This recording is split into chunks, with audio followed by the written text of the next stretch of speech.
Hello everyone, welcome back to the YouTube channel of FPL god. तो पिछले video में मैंने game week 1 to game week 3 तक अपनी टीम को रिव्यू किया था। इस वीडियो में हम गेम वीक 4 से अपने रिव्यू को कंटिन्यू करेंगे। तो इस गेम वीक में मैंने अपने वाइल्ड कार्ड चिप को एक्टिवेट किया है और आप देख सकते हो स्क्रीन पे मुझे इस गेम वीक में 48 पॉइंट्स मिले, जो कि एवरेज से बहुत कम है। इस गेम वीक में हाईएस्ट 120 पॉइंट्स थे। तो मैंने अपनी वाइल्ड कार्ड में गोलकीपर को सेम रखा था। मेरा गोलकीपर सैंचेज ही था, क्योंकि मैंने पिछले वीडियो में भी आपको बताया था कि गोलकीपर कभी भी 4.5 या 5 मिलियन से ऊपर नहीं लेना चाहिए। वो गोलकीपर वैल्यू फॉर मनी नहीं होता है, इसीलिए मैंने सैंचेज को ऑप्ट किया। इस गेम वीक में मैंने अपनी बैकलाइन में अलोंसो को इंक्लूड किया, जो कि चेल्सी का डिफेंडर है। इस गेम वीक में मैंने चेल्सी डिफेंडर को इसलिए इंक्लूड क्योंकि game week 1 to game week 3 तक चेल्सी का फॉर्म बहुत अच्छा चल रहा था और चेल्सी उस टाइम क्लीन शीट ज़्यादा रख रही थी, तो इसीलिए मैंने अलोंसो को इंक्लूड किया था। तो अलोंसो को मैंने अपनी टीम में इसलिए इंक्लूड किया था क्योंकि ये पहली बात तो चेल्सी का डिफेंडर है, चेल्सी क्लीन शीट भी रख रही थी उस टाइम पे, और ये मुझे अटैकिंग रिटर्न्स भी बहुत ज़्यादा देता, क्योंकि जो टूचेल इसका मैनेजर है वो 5-3-2 के हिसाब से खेलता है और उसके सिस्टम में फुल बैक्स जो होते हैं और विंग बैक तो काफ़ी ज़्यादा ही अटैकिंग रोल प्ले करते हैं। तो अलोंसो एक बहुत सही चॉइस थी गेम वीक 4 के लिए, जो मेरी वाइल्ड कार्ड टीम में मैंने इसको इंक्लूड किया था। तो नेक्स्ट डिफेंडिंग में मैंने एरिक डायर को इंक्लूड किया है, जो टॉटनम का प्लेयर है। ये काफ़ी चीप प्लेयर है, 4.5 की प्राइस थी उस टाइम पे, और ये क्लीन शीट पॉइंट्स कभी कभार दे देता है, क्योंकि पर्स वैसे तो क्लीन शीट उतना नहीं रखती है, बट कॉन्टे आने के बाद बहुत ज़्यादा उम्मीद लग रही थी कि ये क्लीन शीट पॉइंट भी देगा, बट इससे मुझे ज़्यादा एक्सपेक्टेशन थी नहीं वैसे। तो नेक्स्ट मेरी टीम में डिफेंडर मैंने रूबेन डियास को रिटेन किया, क्योंकि मैंने बहुत रिग्रेट किया बाद में जाके, क्योंकि मुझे उस टाइम तक भी ये नहीं लगा था कि कंसेलो रेगुलर प्लेयर होगा मैनचेस्टर सिटी में। मुझे उस टाइम पे डियास की जगह कंसेलो को इंक्लूड करना चाहिए था, और इसकी वजह से मैंने काफ़ी ज़्यादा पॉइंट भी लूज़ किए। नेक्स्ट मैंने अपने मिडफील्ड में साला को रिटेन किया। वही मैंने अपने वाइल्ड कार्ड में नेक्स्ट अपने मिडफील्ड में बेनरामा को इंक्लूड किया, क्योंकि ये उस टाइम में काफ़ी सही फॉर्म दिखा रहा था, और जैसे कि आप देख सकते हो कि इसने गेम वीक 1 और गेम वीक 2 में 12 पॉइंट स्कोर किए हैं। गेम वीक 3 गेम वीक 4 में इसने उतना अच्छा परफॉर्म तो नहीं किया, लेकिन गेम वीक 5 में इसने 10 पॉइंट्स दिए। उस टाइम में इसकी फॉर्म बहुत अच्छी चल रही थी, इसीलिए इसको इंक्लूड करना बहुत ज़रूरी था। नेक्स्ट मैंने अपनी टीम में रायरे को इंक्लूड किया था। इसको इंक्लूड करने का मोटिव यही था कि मुझे एक चीप मिडफील्डर चाहिए था, जो कि 2-3 गेम वीक में 1 पॉइंट दे दे, क्योंकि ये 5 मिलियन का मिडफील्डर है, और 5 मिलियन के मिडफील्डर से आप हर गेम वीक पॉइंट्स एक्सपेक्ट नहीं कर सकते हो। नेक्स्ट मैंने जोटा को अपनी टीम में रिटेन किया था। तो मैंने अपने फॉरवर्ड लाइन में इंग्स की जगह राहुल हिमेनेस को इंक्लूड किया था।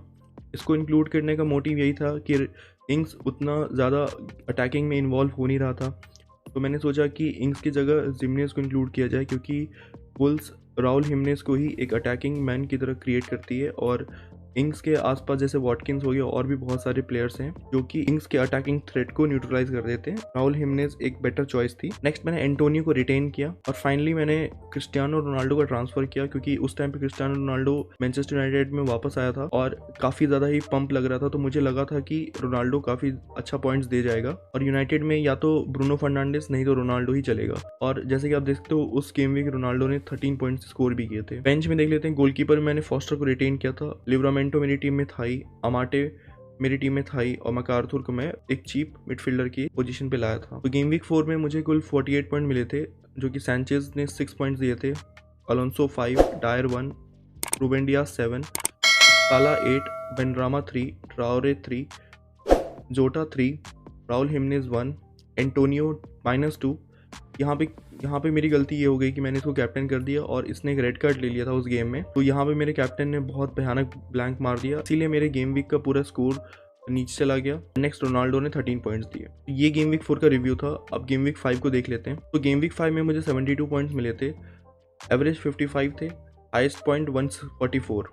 इस गेम वीक में मैंने एक ट्रांसफर किया था। जैसे कि आप देख सकते हो इस गेम वीक मैंने एरिक डायर की जगह मार्साल को लाया था। ये भी 4.5 मिलियन का ही प्लेयर था, जो कि एरिक डायर को परफेक्टली रिप्लेस कर सकता था, क्योंकि मुझे 4.5 मिलियन का ही प्लेयर चाहिए था जो कि उसे रिप्लेस कर सके। 4.5 के हिसाब से ये भी सेम एरिक डायर की तरह ही थ्रेट कर रहा था, और एरिक डायर इंजर्ड हो गया था, इसीलिए मैंने इसको ट्रांसफर किया, वरना मैं इसको ट्रांसफर नहीं करता। तो इस गेम वीक आप देख सकते हो सैंचेज ने मुझे 1 पॉइंट दिया, अलोंसो ने मुझे 10 पॉइंट दिए, जो कि मैंने पिछले गेम वीक में इसको इंक्लूड किया था, और मैंने बताया भी था कि चेल्सी अपने फुल बैक्स और विंग बैक्स से बहुत अटैकिंग रिटर्न्स क्रिएट करवाती है, तो अलोंसो को इंक्लूड करना एक बेटर ऑप्शन था। रूबेन डियाज ने मुझे 8 पॉइंट्स दिए, मार्साल 1, लिवरामेंटो 5, जोटा 3, बेनरामा 10, ट्राओरे 2। इस गेम वीक मैंने साला को कैप्टन किया था। इसने इनिशियली 12 पॉइंट्स दिए थे, लेकिन ये मेरा कैप्टन था तो 24 पॉइंट्स हुए।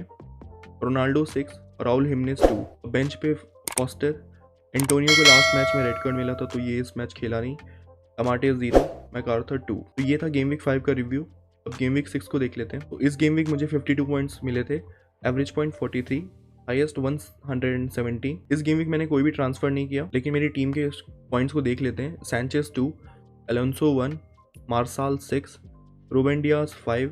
देखो मेरी गलती यही है कि मैंने अभी तक रूबेन डियास पे ट्रस्ट किया हुआ है, जबकि मुझे दिख रहा था कि वहाँ कैंसेलो वीक इन वीक आउट खेल रहा है और वो इससे ज़्यादा पॉइंट्स लेके आ रहा है। लेकिन ये एक बहुत बड़ा ब्लंडर था जो कि मुझे अभी तक रिग्रेट हो रहा है। नेक्स्ट साला 7, बेनरामा 3, ट्राउरे 1, जोटा 7, जिमेनेज 8, एंटोनियो 8 और रोनाल्डो 4। इस गेम वीक भी मेरा कैप्टन ब्लैंक कर गया, इसीलिए मेरी रैंक बहुत पीछे चली गई।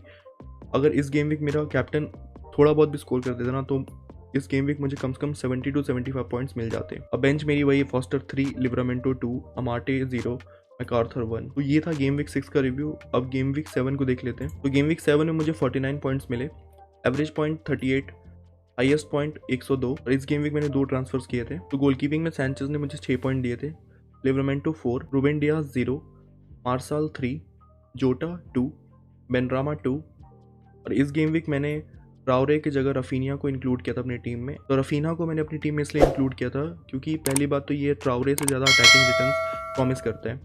दूसरा, लीड्स में फ्री किक हो या कोई भी चांस क्रिएशन हो अटैकिंग में, वो सिर्फ रफीना ही करता है। तो रफीना पे मुझे अच्छा खासा ट्रस्ट था। मेरा गट कह रहा था कि ये एक या 2 गेम वीक में डबल डिजिट पॉइंट्स ज़रूर देगा। नेक्स्ट साला 13, एंटोनियो 2, लुकाकू 4।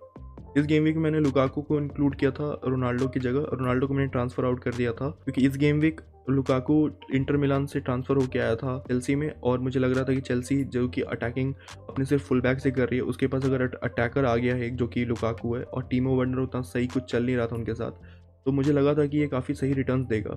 बट उस गेम वीक इसने बहुत ज़्यादा डिसअपॉइंट किया, मुझे ही नहीं बहुत सभी को। और ये 11.5 में आया था और रोनाल्डो 12.5 में।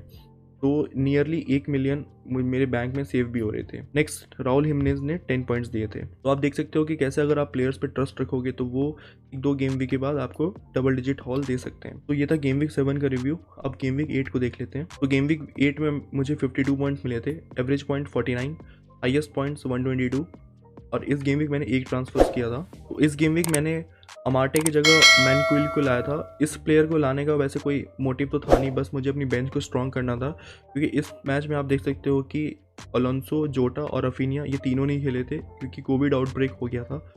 तो मुझे किसी न किसी तरह प्लेइंग 11 को खिलाना था, तो मुझे ये ट्रांसफर फोर्सफुली करना पड़ा, वरना मैं इस ट्रांसफर को सेव करके नेक्स्ट वीक में 2 या 3 ट्रांसफर्स करता एक साथ। तो इस गेम वीक में सैंचेज ने 6 पॉइंट दिए, लिब्रामेंटो 6, डियाज 1, मार्साल 1, मानकिलो 4, बेनरामा 3, मैकार्थर 1, साला 26 जो कि मेरा कैप्टन था और थैंकफुली इस गेम वीक में ये चल गया, नहीं तो इस गेम वीक में मेरे बहुत गंदे पॉइंट्स आने वाले थे। Antonio 1, Lukaku 2, Jimenez 1। Now game week 9 को देख लेते हैं। इस गेम वीक मुझे अच्छे खासे 90 पॉइंट्स आए थे, एवरेज 64, हाईएस्ट पॉइंट 165। इस गेम वीक मुझे 1 ट्रांसफर करना पड़ा था, तो इस गेम वीक में मुझे फॉस्टर ने 1 पॉइंट दिए, लिब्रामेंटो 9।